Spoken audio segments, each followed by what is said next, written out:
Warahmatullahi wabarakatuh.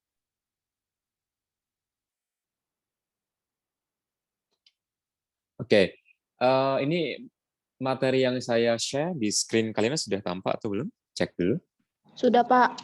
Oke, sudah ya. Sudah, Pak. Sir. Okay, before we continue our discussion, or maybe I explain some material related with previous meeting berhubungan dengan materi sebelumnya, lanjutan dari materi yang selanjutnya. Kemarin sudah saya kasih tugas yang pertama dan ada 1, 2, 3, 4, 5. Ada 5 orang yang belum mengumpulkan. Apakah sepertinya karena mungkin tidak masuk ya beberapa. Tapi saya lihat tadi saya cek di sini tadi ada beberapa yang masuk ya, di antara yang belum mengumpulkan nanti segera mengumpulkan saja. Nggak apa-apa, terlambat, yang penting dikumpulkan tugasnya ya. Karena kan nanti ada tugas 1, tugas 2, tugas 3, tugas 4, tugas 5 di rata-rata nanti kan semuanya banyak.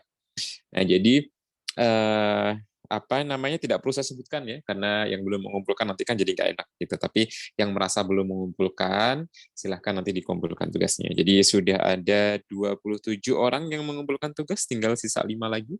Dan yang sepertinya di antara 5 tersebut, 3 orang belum hadir ya. Jadi baru 2 orang yang hadir di antara 5 yang belum mengumpulkan tugas. Bisa jadi kemarin nggak ikut kuliah atau apa ya. Tapi yang kemarin ikut kuliah, atau yang kemarin nggak ikut kuliah tapi hari ini datang gitu, tanya ke temennya tugasnya apa gitu. Okay, yeah, let's start our discussion. And today we will learn about the SWOT analysis.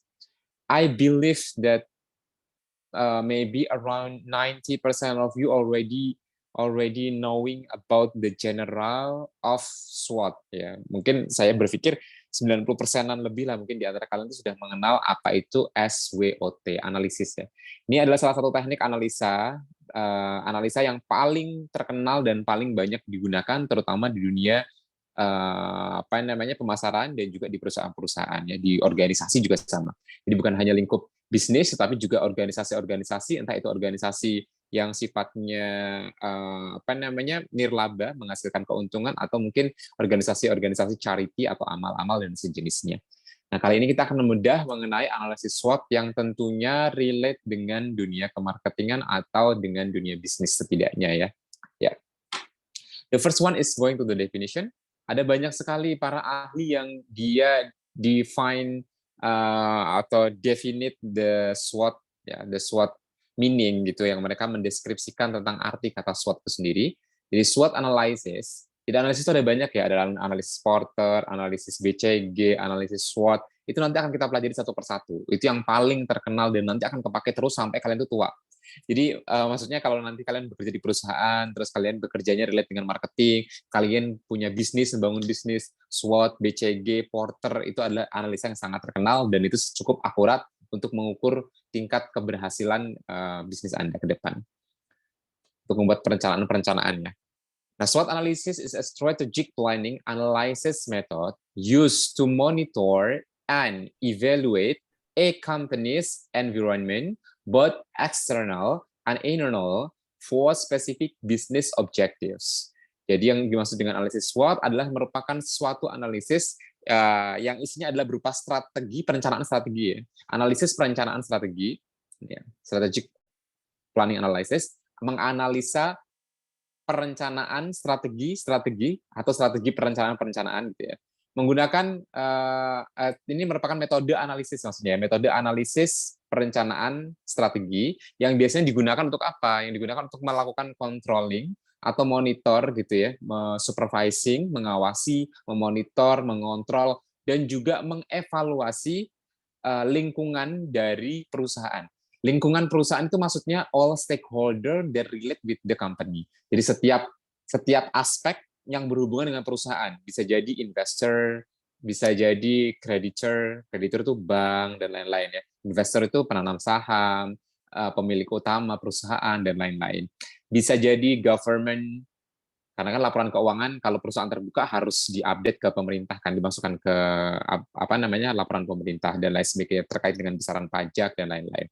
Terus kemudian ada juga supplier, ada juga konsumen, ada juga environment sekitar ya, lingkungan baik itu alam ataupun society atau apa namanya community ya, masyarakat di sekitar pabrik atau perusahaan tersebut beroperasi gitu. Itu namanya adalah company's environment. Jadi untuk memonitor dan mengevaluasi lingkungan-lingkungan sekitar yang memang terdampak atau berhubungan dengan si companies tersebut. Companies itu perusahaan ya. Jadi bisa companies, bisa corporate, nama-nama lain perusahaan dalam bahasa Inggris gitu. Terus kemudian both baik lingkungan eksternal dan maupun lingkungan internal. Yang tadi saya sebutkan tuh kebanyakan adalah lingkungan eksternal ya. Karena lingkungan internal tuh ada karyawan sendiri gitu kan. Itu perlu dianalisa SDM-nya kan, apakah mereka gajinya sesuai atau tidak, mereka ngerasa comfort atau nyaman bekerja di perusahaan tersebut atau tidak gitu. Apakah mereka akan ada gejolak-gejolak di apa namanya di bawah gitu yang mereka tuh mau protes tentang pekerjaan mereka yang terlalu banyak, mungkin durasi kerja yang berlebihan, yang tadinya 8 jam bisa sampai 11 jam gitu ya, dari buka tutup. Terutama ini karyawan-karyawan retail ya, biasanya kerjanya kan 8 jam gitu, tetapi karyawan retail itu apa namanya kan normalnya kerja dari jam 8 misalnya sampai jam 5 sore gitu 8 jam. Tapi karyawan retail itu kerjanya jam 8 tapi jam 6 udah berangkat gitu. Buka toko dulu kan, buka toko, prepare segala macam itu dimulai lebih pagi. Dan pulangnya pun kadang lebih lama gitu. Jadi 10 sampai 12 jam mereka harus bekerja dan itu kan extra time tapi mereka nggak dibayar gitu ya. Nah, ini kan biasanya menimbulkan gejolak-gejolak tertentu gitu ya. Nah, ini bagian internal, terus kemudian direktur, manajer, manajemen ya, tim manajemen. Karena kalau karyawan staff itu tidak masuk dalam sistem manajemen ya. Jadi manajemen lini 1 itu ada supervisor, manajer area dan lain-lain. Nanti ada level middle sama top management. Nah, berikutnya SWOT is an acronym for the word strength. Tadi ya, sorry ini belum selesai. For specific business objective, untuk tujuan bisnis tertentu. Jadi SWOT ini bisa dilakukan terhadap berbagai jenis bentuk bisnis gitu ya. Bisnisnya apa saja bisa dibuat SWOT-nya gitu.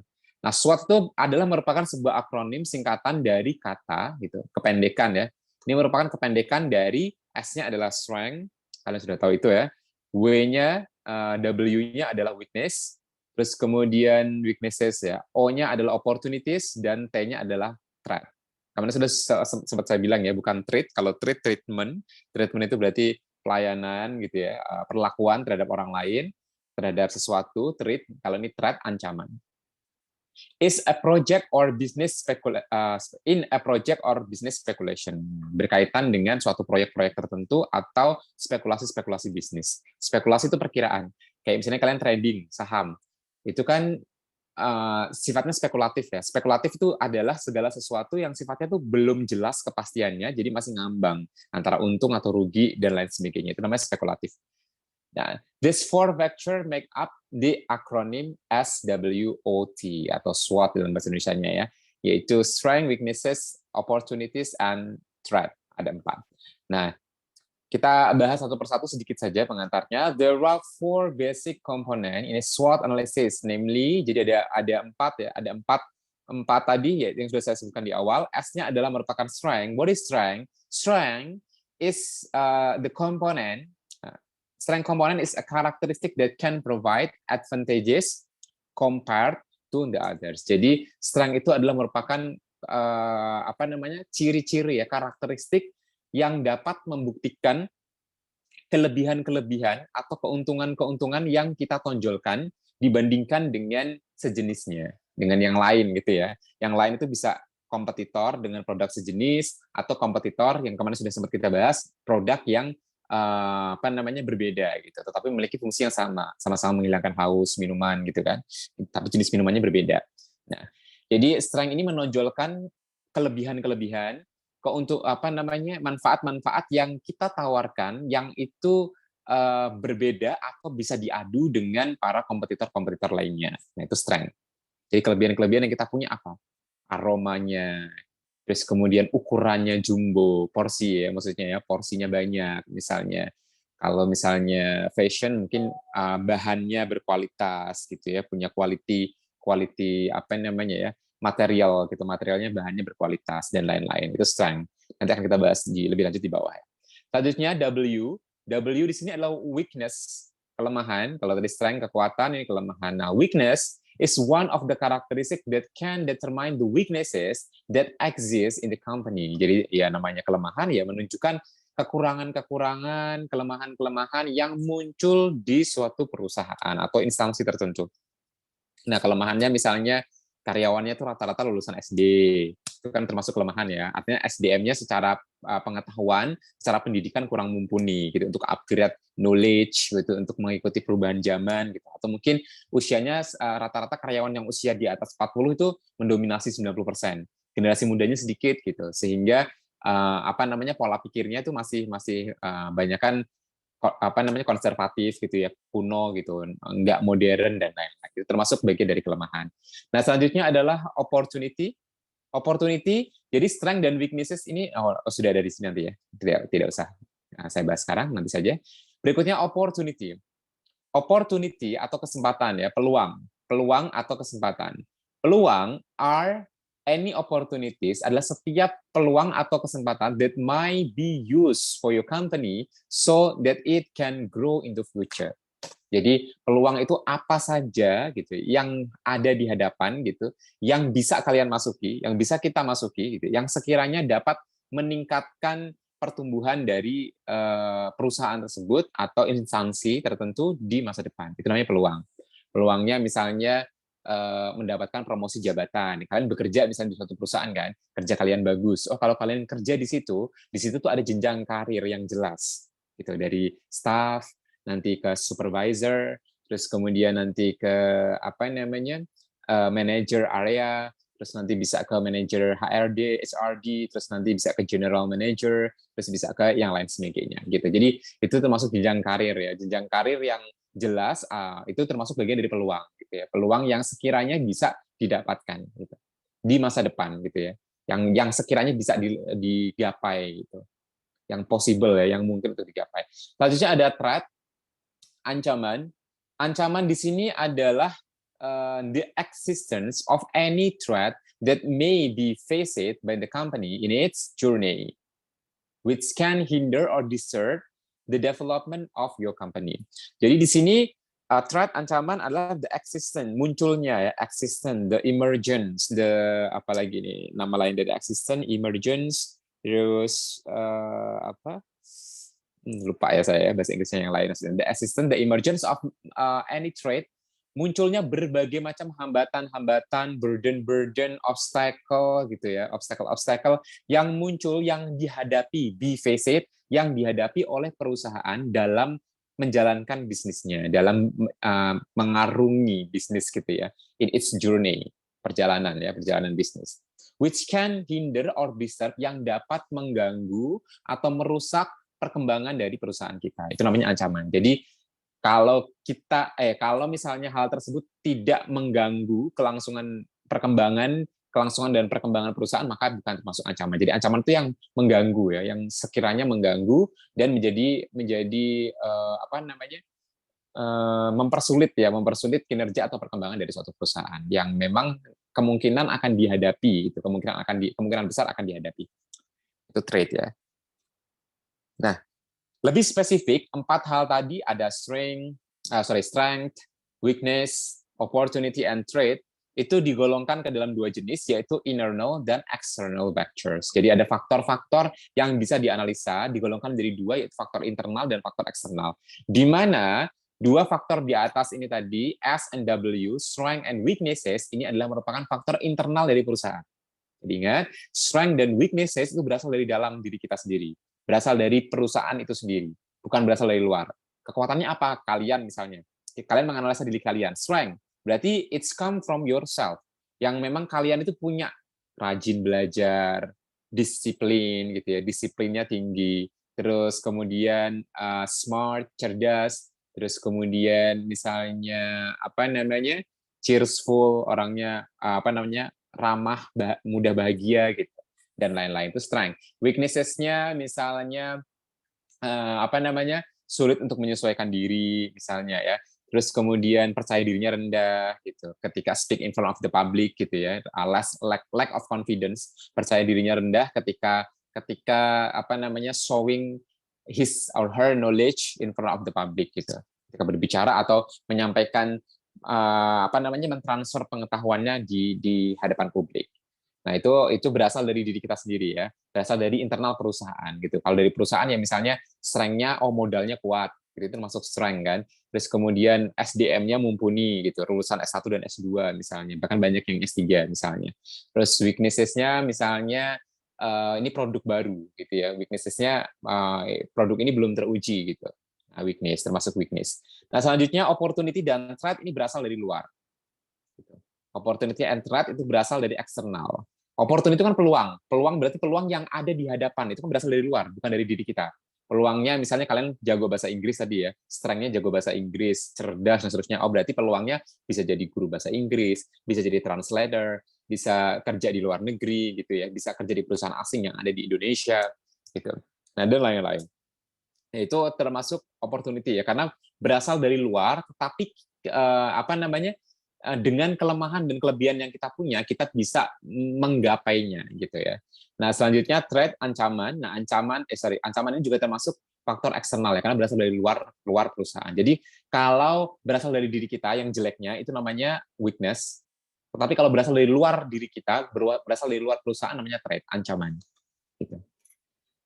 Nah, internal factor in SWOT analysis are as follow. Jadi yang internal itu biasanya membahas mengenai selain dua hal tadi ya, selain strength and weaknesses yang internal, juga membahas mengenai company experience, pengalaman-pengalaman perusahaan. Itu termasuk faktor internal. Faktor internal ya, pengalaman perusahaan. Oh, perusahaan ini sudah berdiri selama kurang lebih 17 tahun. Perusahaan ini sudah 56 tahun beroperasi dan sampai sekarang masih sustainable, masih awet, masih bertahan gitu ya terhadap berbagai macam goncangan, perubahan-perubahan yang demikian cepat saat ini tetap bertahan. Nah, itu namanya adalah experience. Bisa jadi dilihat dari range durasi lamanya perusahaan tersebut berdiri atau beroperasi, bisa jadi juga dilihat dari berapa banyak proyek atau produk yang sudah dihasilkan gitu. Experience. Oh, misalnya Sido muncul itu fokus mengenai perjamuan gitu ya. Jamu-jamu itu jago banget lah kalau dia terutama yang masuk angin gitu-gitu udah ahlinya gitu. Misalnya Danone untuk makanan-makanan sehat misalnya gitu. Indofood untuk makanan-makanan yang punya quality gitu. Terus kemudian Unilever untuk produk-produk yang terpercaya, keamanannya dan lain-lain misalnya ya. Jadi experience dalam selain durasi juga bisa jadi banyak bidang yang ditangani atau justru spesifik pada bidang tertentu gitu ya. Nah, whether it's success or failed ya. Meskipun pengalamannya itu dia tidak berhasil, gagal gitu, atau mungkin dia sukses gitu. Ya, misalnya like me, I've I've more than 90 workers ya, employee in the past. Saya hampir punya 100 orang karyawan, 90-an ya, 90-an karyawan waktu itu ketika saya masih bisnis di Carrefour. Tapi itu kan pengalaman yang failed ya, karena saya hanya bertahan sekitar 2 tahun bisnis saya di Carrefour, sampai ke 13 Carrefour waktu itu punya 90 sekitar 96 kalau nggak 97 karyawan. Pokoknya almost 100 karyawan itu. Dengan total gaji itu hampir 300 juta sebulan ya untuk gaji sekian orang, karena kan kalau yang di kampung bikin produk kan nggak sampai UMR gitu, kecuali yang di Jakarta yang dia jadi SPG di Carrefour-nya itu dibayarnya sesuai dengan UMR yang ada di Jakarta waktu itu gitu. Nah, jadi meskipun fail tapi saya bisa punya pengalaman gitu, punya pengalaman di bisnis makanan, di bisnis fashion, walaupun fail ya udah pada tutup dan lain sebagainya. Jadi jadi whether is it failed or success is it no problem. Jadi berhasil atau sukses itu nggak jadi masalah, karena pengalaman itu adalah guru yang terbaik ya. Dari kegagalan kita bisa belajar hal-hal yang nggak baiknya untuk tidak ditiru gitu. Nah, dari kesuksesannya kita bisa lihat faktor-faktor apa saja yang mendorong perusahaan tersebut atau seseorang tersebut bisa sukses gitu ya. Nah, selanjutnya adalah finance in the company. Nah, selain mengidentifikasi tentang pengalaman perusahaan, yang kedua yang kemudian di-identified adalah the finance in the company. Artinya aspek keuangan juga akan dianalisa. Gitu. Itu masuk ke internal ya. Kan aspek keuangan internal gitu. Jadi artinya kondisi keuangannya dilihat dari arus kas, laporan arus kas. Kasnya lancar nggak nih? Atau tersendat-sendat? Bayar gaji karyawan sering telat. Itu berarti arus kasnya nggak lancar gitu ya. Terus kemudian tagihan-tagihan banyak yang nggak terbayar, tagihan listrik, maintenance gitu-gitu, terus kemudian piutang gitu, utang gitu, nggak banyak yang terbengkalai. Nah, berarti arus kasnya tidak lancar. Bisa jadi kita juga bisa melihat laporan dari laba rugi ya. Apakah perusahaan tersebut terus menghasilkan profit sepanjang tahun, atau selang-seling, atau naik turun, atau justru loss terus, rugi terus gitu. Bisa juga dilihat dari selain apa tadi, laporan laba rugi, laporan perubahan modal, laporan arus kas, juga laporan perubahan modal. Nah, apakah dia menggunakan modal sendiri, ataukah dia banyak menggunakan utang sebagai penunjang modal utama dia, atau banyak menggunakan investor dan lain-lain. Nah, itu aspek finance-nya ya. Yang ketiga adalah resources owned by the company. Berbagai macam aspek sumber daya yang dimiliki oleh perusahaan. Nah, sumber daya ini banyak ya jenisnya. Misalnya sumber daya dari sumber daya manusia, sumber daya modal tadi ya, kekuatan modalnya, sumber daya manusianya berarti SDM-nya ini punya quality atau enggak, terus kemudian mereka punya experience yang bagus dan mumpuni atau tidak di bidang yang sedang mereka tangani, di posisi jabatan yang sekarang mereka sedang jalankan atau tidak gitu. Nah, terus ada sumber daya alam atau sumber daya bahan baku ya, bahan bakunya punya quality atau enggak gitu ya, dan lain sebagainya. Oke, ini suara hujan di sini masuk kalian nggak? Soalnya di sini deras banget hujannya. Mengganggu nggak? Enggak, Mister. Oh enggak ya? Enggak, Mister. Ya, saya pakai headset soalnya saya terganggu sama suara hujannya kenceng banget.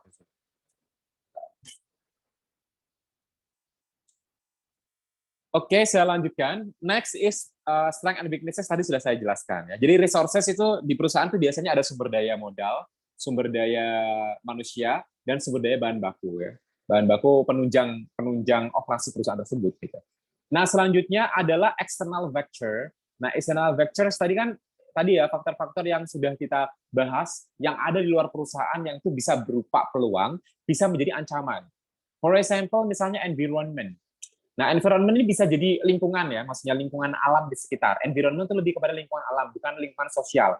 Kalau lingkungan sosial itu community ya, masyarakat sekitar itu masuk lingkungan sosial gitu. Nah, ya environment-nya ini double ya, antara masyarakat dan juga lingkungan gitu.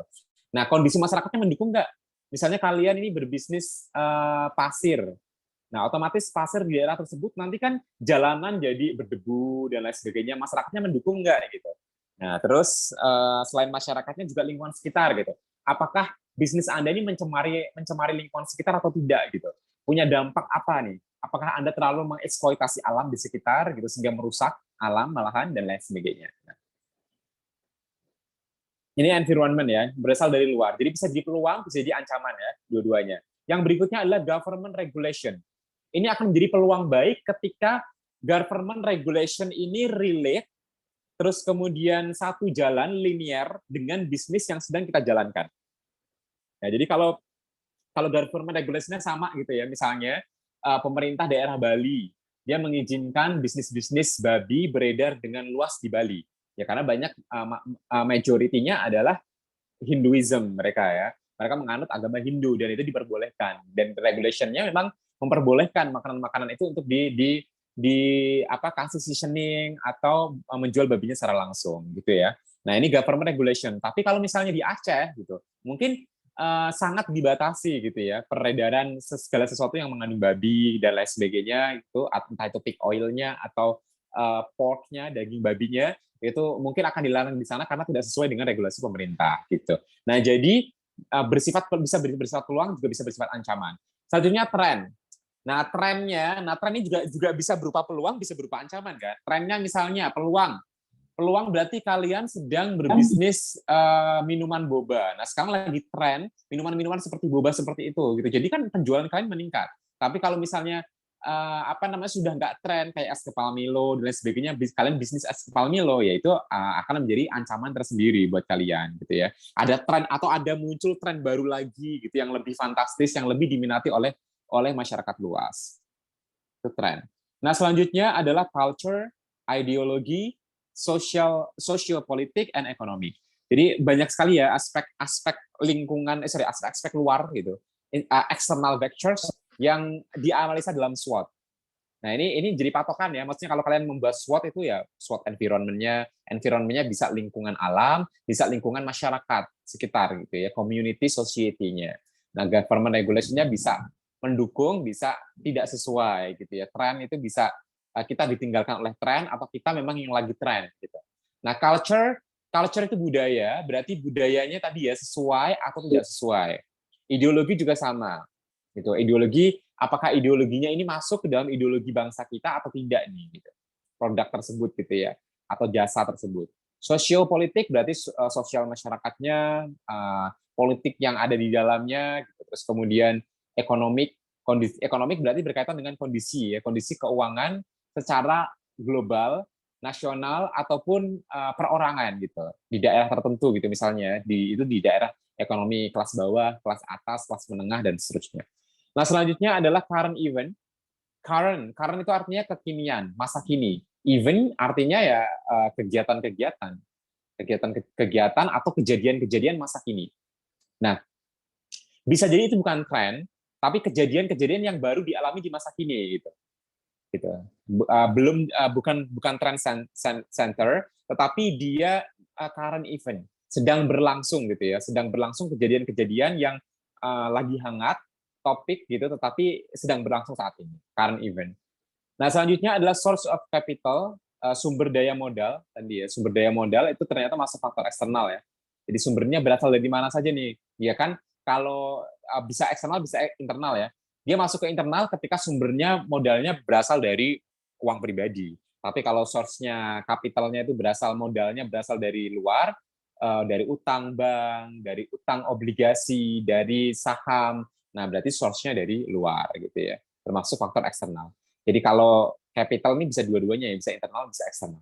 Selanjutnya adalah technological development. Perkembangan teknologi ini juga bisa jadi menjadi ancaman kalau kita tidak bisa menyesuaikan diri ya. If we can't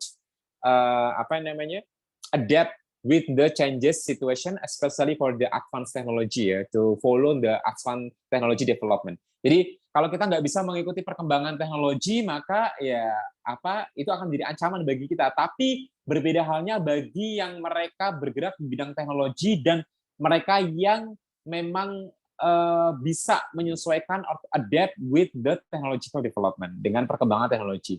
Ketika mereka bisa menyesuaikan, ya itu akan menjadi peluang bagi mereka ke depan gitu.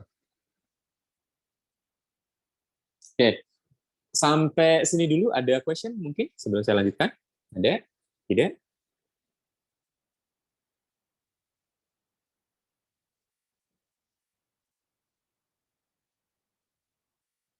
Ada ya.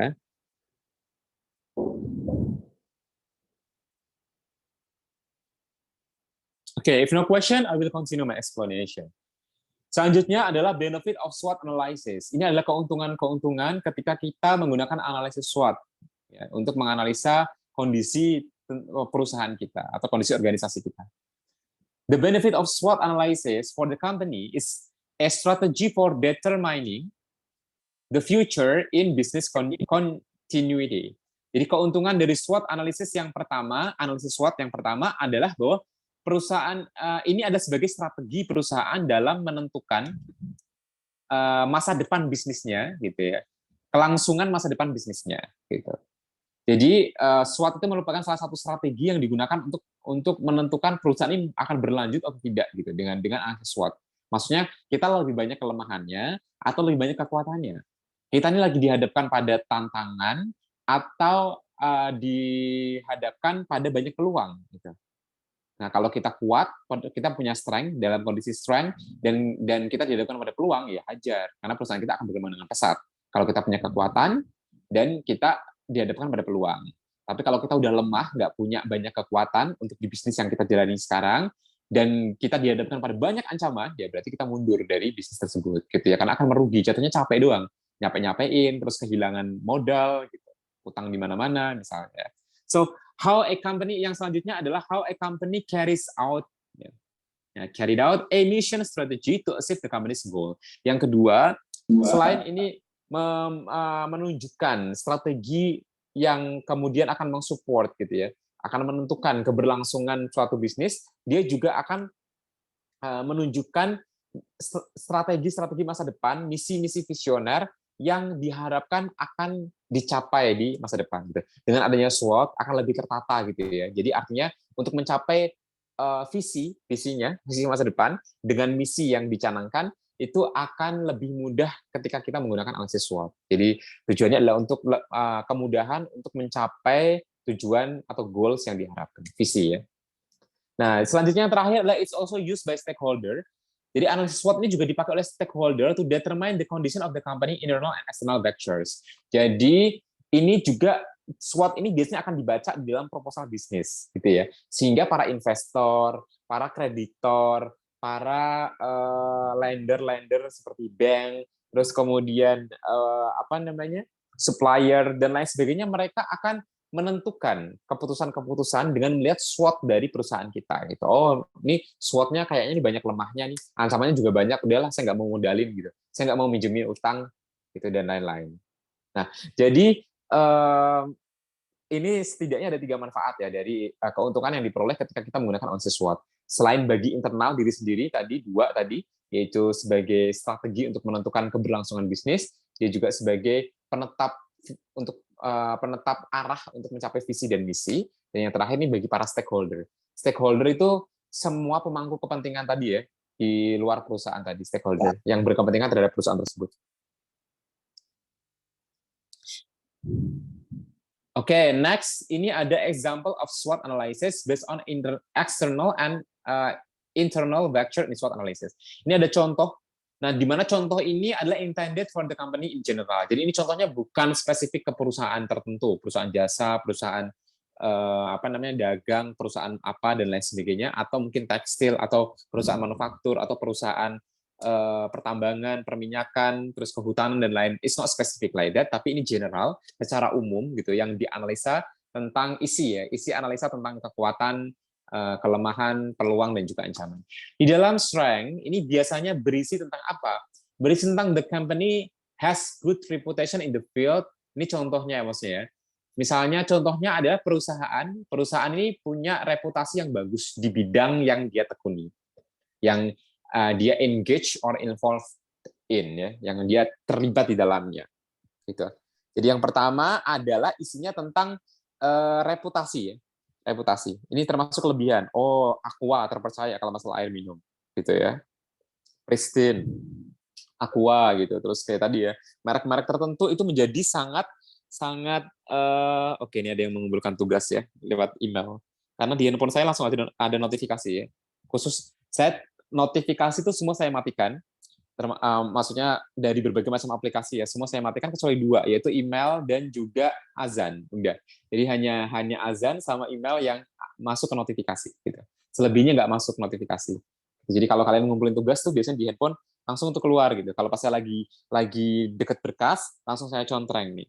Ini ada yang baru mengumpulkan nih, Yonatan Nathanael masuk ke email ya. Nah, jadi saya bisa langsung periksa biasanya kalau ini. Tapi kalau saya lagi di luar atau apa ya saya nggak baca dulu.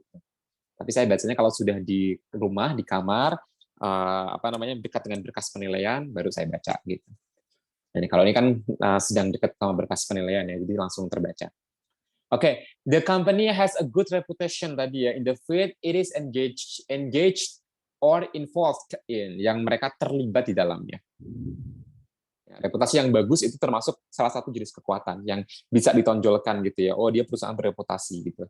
Nama baik ya, bisa jadi goodwill. Selain reputation di sini juga bisa goodwill. Good reputation juga goodwill.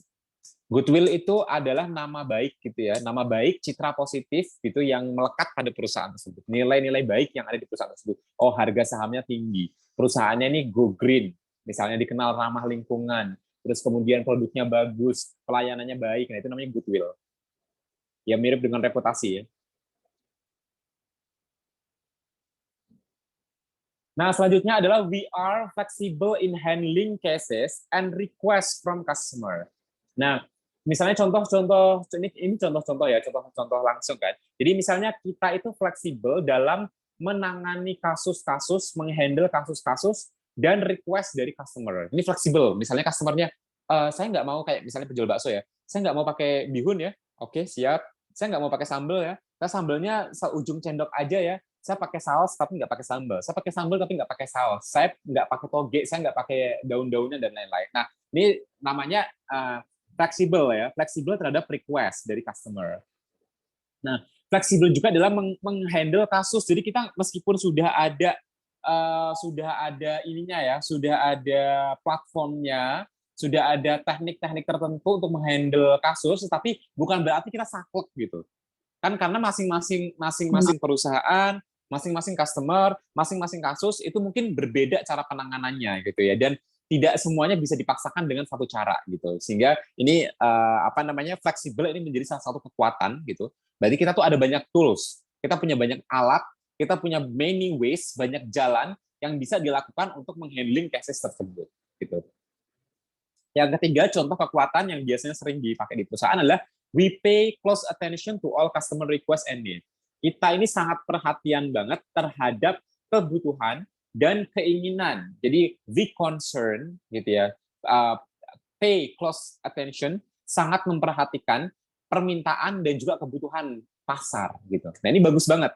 Artinya kita nggak memaksakan apa yang kita suka, tapi kita melihat apa yang memang customer suka dan memang mereka butuhkan dan inginkan gitu. Kadang kan gini kan, kita maunya udah biarin aja kan, kita bikin yang large aja soalnya untungnya gede gitu. Tapi customer ini nggak semuanya mampu untuk beli yang large.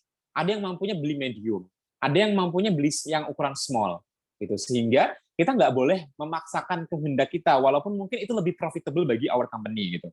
Itu lebih meyakinkan, lebih menguntungkan bagi perusahaan, lebih memberikan benefit gitu ya, and profit bagi perusahaan, tetapi itu tidak boleh kita paksakan, atau mungkin sesuai selera kita, tetapi kita juga harus mementingkan selera customer, karena customer yang akan beli ya produk kita gitu. Nah, jadi request atau needs, makanya kalau ada saran atau apa tuh didengarkan, dicatat gitu ya. Ini untuk perbaikan ya, meskipun kadang terlihat sepele atau kayaknya nggak perlu deh sekarang deh. Tapi ternyata ntar bukan hanya satu customer, apalagi kalau banyak dari banyak customer ya. Misalnya banyak yang mengeluhkan ini kurang bersih, ini kurang bersih, kurang bersih. Oh berarti memang mungkin tempat cuci mobil tersebut kurang bersih gitu. Karena banyak yang komplain, hampir setiap customer komplain ini kurang bersih, kurang macam-macam gitu ya. Atau tergores mobilnya misalnya karena bahan yang digunakan untuk ngelap mobilnya itu keras misalnya atau kasar gitu ya permukaannya. Oke, ini termasuk contoh jenis dari kekuatan, ini analisa umum ya. Nah, selanjutnya kelemahan, jadi ini nggak nyebutin merek perusahaan tertentu, tapi ini secara umum. Weakness misalnya, weakness-nya adalah the low ability of employees in the company in certain field. Artinya low itu rendah, ability kemampuan, employee itu karyawan yang bekerja di dalam perusahaan tersebut di bidang yang dia sedang tekuni tersebut. Jadi karyawan itu nggak mumpuni gitu. Misalnya kalian buka catering, tapi orang-orang yang bekerja, terutama catering, kalau catering ya yang utama si chefnya ya, yang mereka masak ya. Nah si orang-orang yang masak ini kayak dipaksain gitu, artinya mereka makanannya tuh nggak enak atau biasa saja gitu, nggak terlalu masuk ke selera umum masyarakat, hanya ke selera orang tertentu. Nah ini dipaksakan untuk membuka catering yang tujuannya adalah untuk umum gitu. Nah sehingga mereka tidak memiliki ability untuk membuat menu-menu yang banyak diminati atau taste-nya itu masuk ke lidah umum gitu ya. Nah, ini artinya mereka punya capability yang tidak mumpuni. Nah, selanjutnya adalah limited capital, ini juga jadi kelemahan. Modalnya terbatas. Yang pada akhirnya dia kan kalau perusahaannya kolab dikit, ya pasti akan hancur. Misalnya 2 hari nggak ada pembelian, lagi tutup karena ada PPKM, nggak boleh buka. Lalu kemudian dia nggak bisa beroperasi sehingga dia langsung gulung tikar, padahal baru 2 hari gitu. Ya karena modalnya terbatas. Dia yang harus terus putar uangnya tiap hari terus buka gitu ya, misalnya. Karena modal yang terbatas ini menjadi kelemahan tersendiri. Nah, selanjutnya adalah not smooth cash flow. Tadi yang sempat saya bahas juga, cash flow-nya tuh nggak lancar. Nah, cash flow-nya nggak lancar karena mendep. Duitnya mendep di titik-titik tertentu, sehingga cash flow tuh nggak lancar. Biasanya cash flow tidak lancar karena memang uangnya itu mengendap di beberapa titik. Misalnya di piutang. Banyak pembeli yang kenapa warung toko-toko kelontong itu beberapa tuh banyak yang tutup karena banyak yang utang dan belum bayar gitu. Sedangkan kan mereka modalnya berputar, modalnya terbatas ya. Pemilik toko kelontong kecil-kecil itu biasanya warung ucok gitu modalnya terbatas sehingga mereka tuh membutuhkan sirkulasi keuangan yang cash flow yang memadai gitu. Nah, jadi ketika cash flow-nya itu nggak smooth, nggak bagus gitu ya, smooth itu artinya bagus gitu. Nah, ketika cash flow-nya, oke, ini masuk 2 tugas lagi nih ya. Ya, oke, yang belum masih ditunggu ya, tadi ada 5 orang. Ini ada masuk lagi 2 tugas. Not smooth cash flow, jadi cash flow-nya nggak smooth. Tadi ya, ini menjadi kelemahan tersendiri. Jadi ini penting untuk kita mengawasi di mana pos-pos keuangan kita itu beredar dan di mana saja yang banyak memakan uang gitu, membutuhkan banyak uang, misalnya bahan baku atau tadi di pelanggan karena banyak yang ngutang dan lain sebagainya. Jadi uangnya mendep di mana nih? Selanjutnya adalah the location is less strategic. Nah, ini juga bisa menjadi weaknesses atau kebalikannya ya. Kalau the location is strategic, maka dia akan jadi strength. Tapi kalau the location is less strategic, less-nya kurang ya, kurang strategik. Lokasinya nggak strategis. Bukan di lingkungan masyarakat, kalian bikin warung ucok, tetapi rumah kalian tuh di sudut gang buntu, di belakang gitu. Jadi kemungkinan orang lewat tuh kecil banget gitu. Nah, jadi itu namanya less strategic ya, itu jadi kelemahan. Gitu. Oke, selanjutnya adalah tadi ingat ya, untuk strength dan weaknesses itu berasal dari internal. Sedangkan opportunity dan ancaman itu berasal dari luar. Nah, selanjutnya adalah opportunity atau peluang. Peluang ini berasal dari luar. Yang pertama, misalnya contohnya dari support from the government for local companies like us. Jadi ada support dari government untuk perusahaan-perusahaan seperti kita. Maksudnya kita bergerak di bidang, misalnya perusahaan kita bergerak di bidang vitamin C, pembuatan vitamin C. Local government support banget. Apalagi di era corona ini memang sangat butuh sekali suplemen-suplemen atau perusahaan kalian bergerak di bidang pembuatan madu alami. Nah, itu kan madu multiflora misalnya atau multifauna dan lain-lain ya. Nah, ini otomatis di era yang sekarang pemerintah akan sangat support karena itu menjadi stakeholder di luar pemerintahan yang mereka turut membantu memaksimalkan kesehatan masyarakat, taraf hidup masyarakat, gitu ya, mesejahterakan masyarakat, gitu. Nah, selanjutnya adalah the field that the company is engaged in has increased. Nah, bidang yang perusahaan itu sedang tekuni atau jalankan itu sedang mengalami peningkatan. Nah, itu termasuk peluang. Nah, dari luar kan, artinya masyarakat itu lagi menggandrungi produk-produk Anda atau jasa Anda gitu. Lagi tren gitu ya, lagi happening gitu. Ini lagi naik daun, sedang trennya tuh meningkat gitu. Nah, ini akan menjadi peluang tersendiri gitu.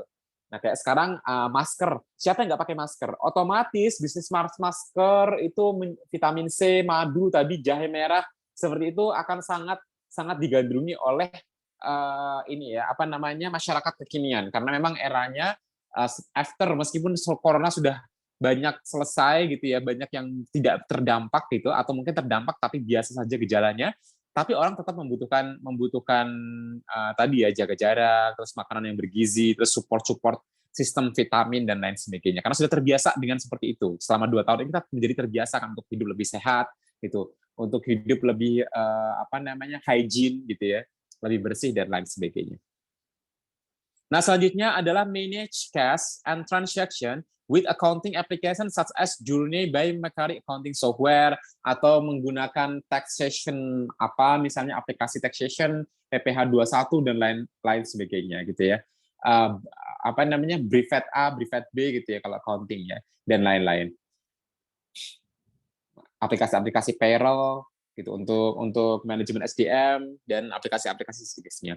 Nah, jadi misalnya di sini peluangnya adalah perusahaan tersebut telah menggunakan aplikasi-aplikasi canggih untuk mensupport gitu ya. Untuk mensupport kinerja dari perusahaan tersebut gitu ya. Jadi aplikasi-aplikasi ini yang digunakan oleh perusahaan ini kan berasal dari luar perusahaan nih biasanya ya. Support system berasal dari perusahaan, makanya ini termasuk opportunity peluang. Dan perusahaan sudah menggunakannya gitu ya atau akan menggunakannya. Jadi ini menjadi peluang tersendiri sehingga kinerja perusahaan akan more effective and more efficient than before. Lebih efektif dan lebih efisien dibanding sebelumnya gitu ya. Oke, the last adalah ancaman. Ini contoh ancaman real yang terjadi di secara umum perusahaan adalah lack of interest in banking to finance the industry in the company is currently engaged in. Nah, jadi kurangnya minat atau daya tarik perbankan atau lembaga-lembaga lender dan kreditor untuk memberikan pinjaman atau mendanai industri yang sedang kita jalani gitu. Perusahaan yang sedang kita jalankan. Ya kan, kenapa? Itu termasuk ancaman. Ya kalau kita butuh modal kan biasanya kita pinjam bank atau lembaga-lembaga tertentu yang lembaga finance kan ada 2 ya, ada bank and non bank gitu. Nah, lembaga non bank kan banyak, ada koperasi dan lain-lain ya yang memang mereka concern di bidang peminjaman gitu. Nah, ini apa namanya, ketika mereka tuh udah nggak mau minjemin kita, ini akan jadi ancaman tersendiri. Karena semakin bertumbuh suatu bisnis, itu akan semakin membutuhkan modal yang besar, yaitu biasanya berasal dari pinjaman, gitu ya. Nah, itu termasuk ancaman yang berasal dari luar. Selanjutnya adalah changes in strategy from competitor so as the threaten the company's position in the market. Nah, jadi ada perubahan strategi, ada gebrakan-gebrakan baru yang dilakukan oleh kompetitor atau pesaing bisnis kita. Yang ini mengancam our existence, mengancam eksistensi perusahaan kita atau positioning dari perusahaan kita. Ini merupakan ancaman tersendiri dari luar perusahaan ya, karena perubahan strategi. Jadi masing-masing kan punya strategi ya, dan ternyata perubahan tersebut itu efektif bagi mereka dan mengancam perusahaan kita gitu. Nah, ini juga harus diwaspadai karena masing-masing kita tuh melancarkan strategi untuk bagaimana caranya engage the customer gitu ya, mencapai pasar gitu, dan apa namanya, diminati gitu ya. Market itu interest dengan produk dan jasa yang kita tawarkan. Dan yang terakhir nih contohnya untuk ancaman adalah the development of technology beyond the company's capability is too fast in the market, resulting in the companies being late in adapting it. Tadi sempat kita bahas juga di depan bahwa ketika perkembangan teknologi itu beyond, melewati, melebihi the company's capability, kemampuan dari perusahaan, kemampuan artinya perusahaan atau terlalu cepat gitu ya. Jadi perubahan teknologi itu demikian cepat, melebihi batas-batas yang bisa dilakukan oleh perusahaan, maka ini akan menghasilkan ketidakmampuan perusahaan dalam beradaptasi terhadap perubahan teknologi yang semakin advance. Ini juga termasuk ancaman. Artinya, ketika kompetitor kita bisa menggunakan teknologi yang lebih advance, ini mereka akan biasanya cenderung lebih cepat dan lebih diminati oleh masyarakat dibanding kita yang teknologinya ini sudah gaptek atau tertinggal zaman, gitu ya. Nah, jadi kemampuan untuk beradaptasi dengan perubahan teknologi ini juga sangat-sangat penting di era teknologi digital saat ini. Ini sekarang kan eranya era digital ya, jadi teknologi itu memiliki peranan yang sangat penting sekali, support sistem utama bagi keberlangsungan suatu bisnis di masa depan. Oke, cuma 4 ternyata ya. Ini nggak ada apa-apanya ternyata. Hapus saja. Oke, cuma 4 halaman, ini materi terakhir. Seperti biasa, setelah ini tugasnya, langsung kalian kerjakan saja, biar nggak tertunda-tunda ya, atau lupa. Mungkin saya yakin ini yang baru mengumpulkan mungkin lupa ya, karena seminggu kan, udah seminggu gitu. Nah, jadi setelah ini kalian langsung nih ya, langsung kalian buat rangkumannya, dalam bahasa Indonesia saja rangkumannya, ini kan in English. Boleh rangkuman, boleh semuanya dalam bahasa Indonesianya, lalu kalian kumpulkan ke email. Walaupun saya nggak bales tuh ya message-nya, karena kan banyak banget kan, bukan hanya kalian nih, nanti ada kelas malam, kampus lain juga banyak-banyak mahasiswanya, jadi nggak saya balas tuh yang di WhatsApp, tapi saya baca dan saya periksa ya untuk email kalian. Gitu. Jadi tetap kalian kumpulkan, karena begitu kalian kumpulkan langsung saya contreng di sini. Ini tugas 1 sudah banyak yang mengumpulkan, tinggal 3 orang yang belum mengumpulkan ya. Oke. Dan sepertinya memang tidak hadir pada kesempatan kali ini.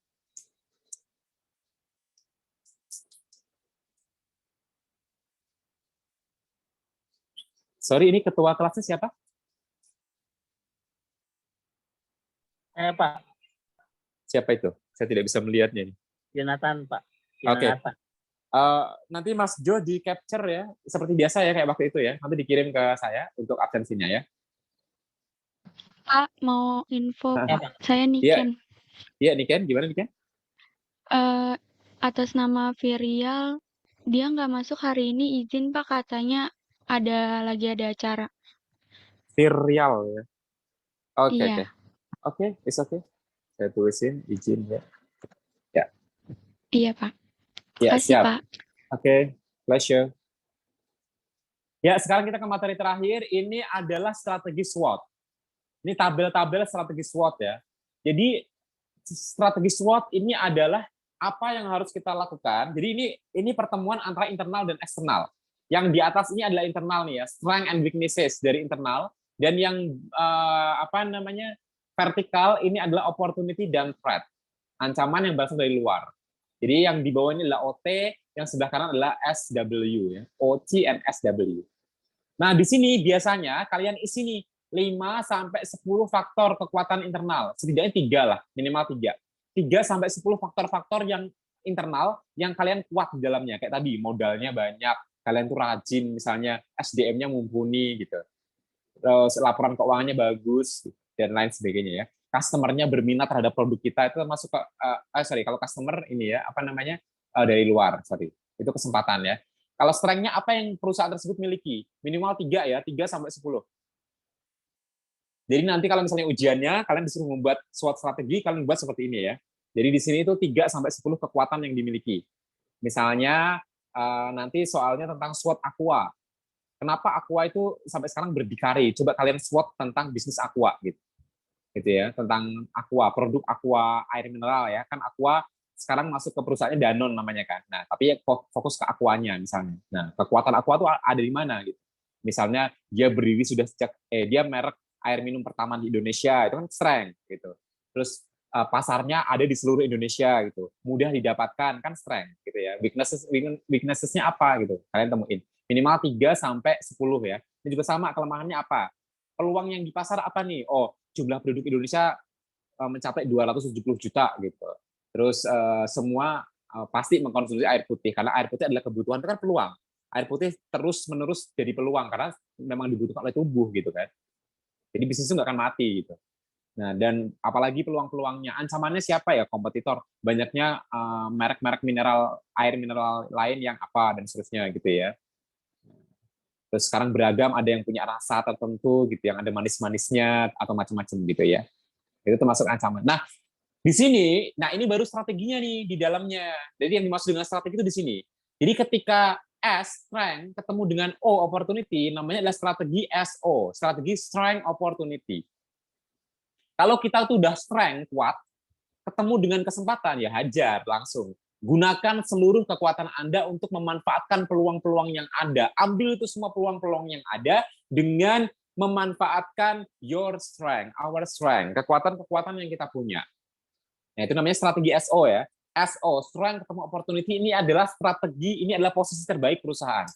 Dia udah punya banyak kekuatan-kekuatan itu bertemu dengan kesempatan-kesempatan yang banyak di luaran. Ya udah, nih untungnya naik drastis. Karena kekuatan ketemu dengan kesempatan. Udah jadilah gitu. Sama seperti kalian ya, misalnya ke depan tuh banyak sekali opportunity. Tapi kekuatan kalian juga banyak gitu. Dibutuhkan seorang asisten manajer, dibutuhkan seorang admin keuangan, dibutuhkan seorang admin sales gitu. Tidak berpengalaman tetapi memiliki kemampuan bahasa Inggris yang bagus gitu. Karena di perusahaan asing kan. Gitu. Kemampuan bahasa Inggris yang bagus dibuktikan dengan sertifikat, terus fresh graduate available, terus IP minimal 3,5, nah IP kalian 3,7 gitu misalnya. Nah, itu berarti kalian ada di posisi yang tepat. Kalau kalian strength-nya banyak, opportunity ke depan itu akan lebih mudah. Makanya kenapa kalian kuliah? Salah satunya adalah meningkatkan strength kalian. Jadi supaya daya tawar kalian tuh makin tinggi. Sertifikat-sertifikat yang ada dari LP3I, sertifikat-sertifikat di luar kependidikan, misalnya kayak pengalaman organisasi di BEM, itu juga sangat berpengaruh ya. Banyak sekali perusahaan-perusahaan yang dia tuh nggak hanya melihat riwayat akademis kalian, tapi juga melihat riwayat organisasi kalian. Itu sangat penting. Makanya jangan jadi mahasiswa yang flat. Udah nggak kerja, nggak ikut organisasi apa-apa, cuman kuliah, pulang, selesai ngerjain tugas gitu ya. Jadi harus ditambah dengan pengalaman-pengalaman lain. Bekerja, pengalaman kerja di luaran, berorganisasi, dan lain-lain. Itu akan menambah strength kalian. Jadi daya tawar kalian itu akan makin meningkat. Nah, salah satunya kuliah itu adalah meningkatkan strength posisi kalian semakin kuat gitu ya. Sehingga nanti ketika ada kesempatan-kesempatan di depan, Anda akan semakin memungkinkan ya untuk mencapai atau meraih kesempatan tersebut dengan strength yang kalian punya. Nah, berikutnya ketika banyak kesempatan tapi kalian dalam kondisi lemah, weakness ya. Nah, sehingga ini namanya adalah strategi WO. Jadi kalian lemah tetapi banyak kesempatan yang muncul. Nah, jadi kalau seperti itu, maka ciptakan strategi yang meminimalkan kelemahan untuk memanfaatkan peluang. Jadi, kan kalian nggak punya kekuatan di sini, karena lagi lemah. Jadi, bukan kemudian menciptakan kekuatan, bukan. Tapi, gimana strateginya supaya kelemahannya tuh jadi minim, gitu. Bukan, karena ini kesempatan kan, karena ini baik, kesempatan itu kan sesuatu yang baik. Nah, dengan memanfaatkan kesempatan atau peluang yang ada. Nah, ini ada peluang nih. Nah, coba dengan peluang tersebut, justru kalian jadi naik gitu. Yang tadinya lemah jadi naik.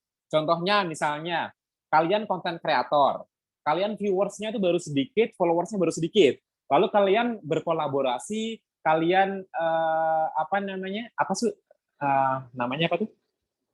Bukan duet. Kalau berkolaborasi apa? Kalau konten kreator? Ada yang tahu? Lupa saya mau ngomong apa. Tadi udah dipikiran tapi lupa ya. Oke, ya pokoknya itu ya, berkolaborasi, bekerja sama antar sama konten kreator, tapi dia followersnya udah banyak. Jadi kayak kita dompleng nama gitu ya. Kan banyak artis yang seperti juga kan, posisinya lagi lemah, tapi dia ketemu kesempatan nih. Oh, topiknya nih saya bisa masuk nih. Kalau saya ngikut ke sini, saya akan jadi viral dan nama saya akan keangkat kembali dan saya akan banyak dipakai oleh stasiun-stasiun TV dan banyak endorse yang masuk lagi. Gitu. Nah, itu namanya adalah strategi weaknesses. Jadi menciptakan strategi untuk meminimalkan kelemahan kita, gitu. Tapi kita mengoptimalkan peluang yang ada dengan dompleng biasanya ya, kekuatan orang lain gitu. Nah, ini strategi ya, agak licik memang, tapi ya itu memang harus dilakukan karena kita dalam kondisi lemah. Tapi kita ingin berhasil kan, karena ada peluang yang sekiranya bisa kita masukin gitu. Jadi memanfaatkan peluang yang ada. Nah, selanjutnya adalah posisi yang ketiga, strategi yang ketiga adalah strategi ST, yaitu strength ketemu dengan threat, ancaman. Kalian lagi posisinya kuat, banyak kelebihan-kelebihan, tapi lagi nggak ada kesempatan. Yang kalian hadapi ini ancaman. Ya gunakanlah kekuatan kalian untuk mengatasi, to overcome those threat. Nah, jadi ancaman-ancaman tersebut dihadapi dengan kekuatan yang kalian punya. Konfrontasi gitu ya, lawan ancaman-ancaman tersebut karena kalian punya kekuatan gitu di dalamnya gitu ya. Jadi misalnya apa namanya apa nih? Apa makanannya tuh basi gitu, makanannya basi, gampang basi gitu ya. Nah, karena kalian sekarang ini punya mesin keluaran terbaru yang itu bisa divakum, jadi atau pakai silika gitu sehingga makanannya lebih awet gitu, nggak cepat basi gitu, dikasih serbuk silika di dalam makanan tersebut ya, kan gitu kan. Kalau makanan-makanan tertentu kayak kue-kue kan ada silikanya itu ya, yang dia ngesedot udara di sekeliling sehingga jadi hampa udara gitu. Kalau hampa udara kan lebih awet gitu. Nah, itu strategi ST contohnya. Jadi mengkonfrontasi atau melawan ancaman dengan kekuatan yang kita punya. Nah, kalau yang terakhir nih kondisi yang tidak menguntungkan ya, udah lemah, ketemunya ancaman lagi. Jadi kalian tuh udah sakit gitu, terus kemudian disakitin, ketimpa tangga lagi gitu. Lagi sakit, lagi lemah, terus ketemu musuh gitu.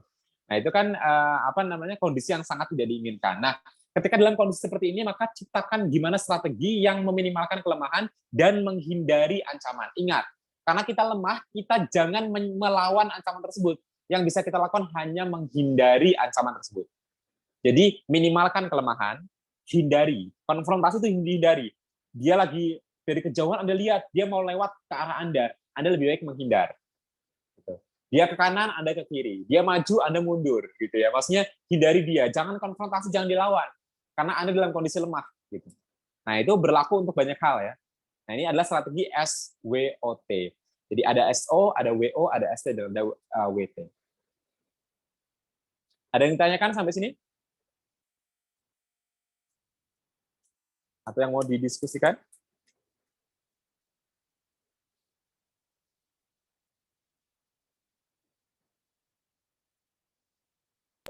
Tidak ada, Mister. Oke, tidak ada.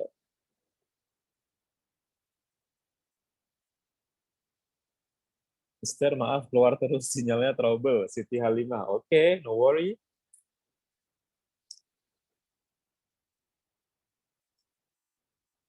Ya, yang terakhir ini contohnya yang tadi ya. Ini kelebihannya tadi saya bilang kan 3 sampai 10 ya. Ini ada 4 nih. Kelebihannya belum ada pesaing, menghasilkan lulusan berprofesi beragam. Ini misalnya kampus ya. Ini misalnya organisasi kampus. Ini ada IVAS-nya, internal vectors ya, area di sini. Ada strength dan weaknesses. Terus di sini external vectors-nya. Ada peluang dan juga opportunity. Ini contohnya 4-4 ya. Kelebihannya dia punya 4 kelebihan utama, dia punya 4 kelemahan utama. Opportunity-nya dia punya 4, ancamannya dia juga punya 4. Nggak harus sama sih, bebas. Misalnya strength-nya ada 10, ya 10-10 boleh. Weaknesses-nya ada 5, gitu misalnya. Dia nggak banyak weaknesses, kayak Aqua tadi kan mungkin lebih banyak strength-nya dibanding weaknesses-nya. Weaknesses-nya mungkin cuma 3, tapi strength-nya ada 12 misalnya. Karena dia memang bisnis-bisnis yang bonafit, yang bertahan lama sampai sekarang, itu biasanya strength-nya besar, gitu ya. Nah, opportunity peluangnya dia juga banyak, misalnya trade-nya ancamannya sedikit, karena dia menang biasanya. Kalau yang menang di pasar, itu biasanya strength dan opportunity-nya lebih banyak dibanding weakness dan threat-nya. Jadi nggak harus sama ya. Ini kan contohnya sama ya, 4, 4, 4, 4. 4 ancaman, 4 peluang, 4 kelemahan, dan 4 kelebihan. Nah, ini strategi SO-nya, kalian nanti bisa baca ya. Ini bekerja sama dengan pihak terkait, terus strategi WO-nya memperbaiki kualitas manajemen, dan lain-lain. Nah, strategi ST-nya kalian juga bisa baca, strategi WT-nya juga kalian bisa baca. Ini contoh real di perusahaan yang bergerak di bidang pendidikan. Gitu ya. Nah, ini misalnya nih ancamannya. Dia kuat, kelebihannya kuat gitu. Karena banyak banyak SDM yang mumpuni, tetapi kok banyak yang mengundurkan diri. Ancamannya banyak yang mengundurkan diri. Kenapa? Karena kesejahteraannya kurang. Berarti strateginya adalah meningkatkan kesejahteraan SDM gitu ya. Gajinya dinaikin, promosi jabatan, terus tunjangannya ditambah gitu. Itu contohnya saja ya. Oke, kalau tidak ada, saya akan stop share screen-nya. Nanti akan saya share di grup untuk materialnya. Ini saya close saja ya.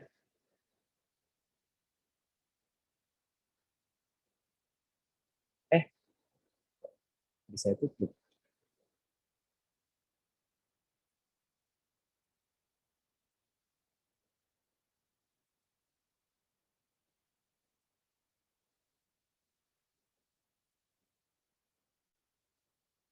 Oke, silakan kalau ada question lebih. 1, 2, 3, 4, 5. 1, 2, 3, 4, 5.